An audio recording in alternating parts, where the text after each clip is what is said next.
This is one of the events that I attended. I hope you can see where I'm at. And this was done in Napona, which is in Central California, north of Santa Maria. And basically what we were there for is to have a celebration of William Dana. William Dana was an English merchant who came over, decided to settle in California, and he went to a governor, and again that name comes up, Don Alvarado. And Alvarado gave him a 37,000 acre land grant. Now, how big is that? It's a lot bigger than what we have here. But before he gave him the land grant, he told him there has to be certain conditions in order to have land here. What's one of the things you need when you have land? Well, besides water, besides money. A house. Shelter, a house. So you must build a settlement, whether it's for your family or for your grandmother, your father, whoever. Doesn't make a difference as long as you have a settlement. And then, of course, what always looks good on land? Besides what else? The rose garden, too. Fruit trees, so on and so forth. So it's taking back to nature, showing beauty of the land. Then, of course, what else do you have to do? If you decide to settle down, who are you going to raise? Raise a family. Raise a family. Take care of that family at your house, on your land, that has this beauty. But there's also one other thing that was required. Yes? Become Catholic? Not quite. Even though, yes, that was it. A place of solitude. As you notice that they have the little statue here, and you can have a place of solitude. You have to have at least those 4 conditions in order to be granted a land grant.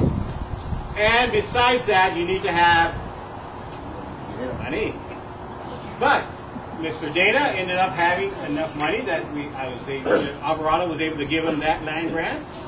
And of course, if you break any of those 4 conditions, they can take the land away from you automatically and you don't get any of your money back. That's how good they want to make sure that you become a part of California. So what we have here is that we all went down there to celebrate Mr. William Dana's birthday. And what we have here is from Northern California, Central California, 5 gentlemen who always did living history over there. I was the new one. I was the new kid on the block.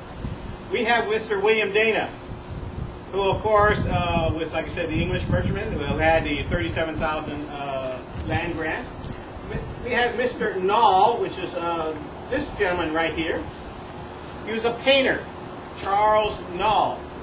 He was supposed to have been the one who painted the bear on the Bear Flag Republic flag. He was a famous painter, and you can see some of his paintings. Always painted not really a lot of people, but life of California.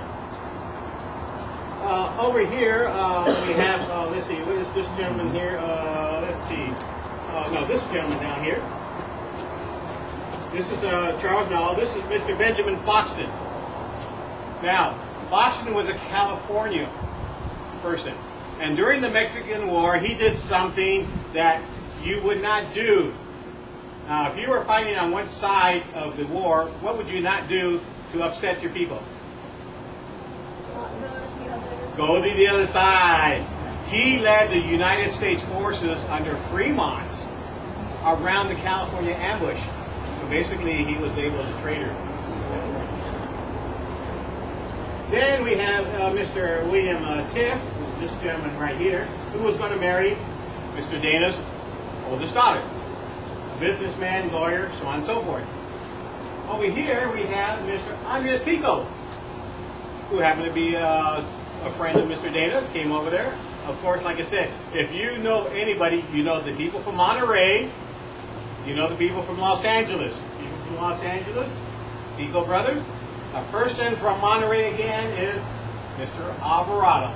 And of course, Mr. Alvarado was the one who gave him the land grant. The Adobe actually opened up the kitchen, the living room, actually fed us a dinner, and we did a living history of dinner, talking about life and family and everything you can think about under the stars. at this Adobe, and it was one of the biggest events they ever had. So, if you want to know about living history, go out and find it. How many people thought they were going to get bored right here? Ah, thank you very much. So we actually did what we wanted to do. Show you a part of history in a different way that you learn a little bit more. So, once again, I would like to thank you for being here. And Ms. Allison, if you, thank you very much for inviting us here. And again, if you'd like to ask us any questions, please feel free to do so. Thank you again, ma'am. Now, could you ever join me for some wine? Oh, no, I'm sorry, folks. Go right ahead. And if you'd like to take us a tour of the museum, we're going to do a tour now as well. All right? Okay. Thank you very much for coming. Thank you.